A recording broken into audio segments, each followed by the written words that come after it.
ఎవరు రాశారో గాని 2 చేతులు ఎత్తి నమస్కరిస్తున్నాను. అది చాలా మంది వాట్సాప్లో వచ్చి ఉంటుంది. రాని వాళ్ళకి ఈ సందర్భం చాలా గొప్పది, నిజంగా హృదయాన్ని ద్రవింపజేసేది, సత్యం కూడాను. నాన్న ఎందుకో వెనకబడ్డాడు, అది శీర్షిక. అమ్మ 9 నెలలు మోస్తే నాన్న 25 ఏళ్ళు. రెండూ సమానమే అయినా నాన్న ఎందుకో వెనకబడ్డాడు.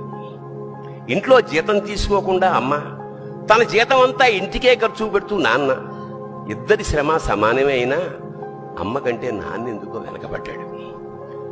ఏది కావాలి అంటే అది వడ్డీ పెడుతూ అమ్మ, ఏది కావాలంటే అది కొనిపెడుతూ నాన్న. ఇద్దరి ప్రేమ సమానమే అయినా అమ్మకొచ్చిన పేరు ముందు నాన్న ఎందుకో బాగా వెనకబడ్డాడు. ఫోన్లోనూ అమ్మ పేరే, దెబ్బ తగిలినప్పుడు అమ్మా అని పిలవనే, అవసరం వచ్చినప్పుడు తప్ప మిగతా అప్పుడు గుర్తురానందుకు నాన్న ఎప్పుడైనా బాధపడ్డా ఏమో. ఇద్దరూ సమానమే అయినా పిల్లల ప్రేమను పొందడంలో తరతరాలుగా నాన్న ఎందుకో వెనకబడ్డాడు. అమ్మకి మాకు బీరువా నిండా రంగురంగుల చీరలు బట్టలు, నాన్న బట్టలకు దండెం కూడా నిండదు.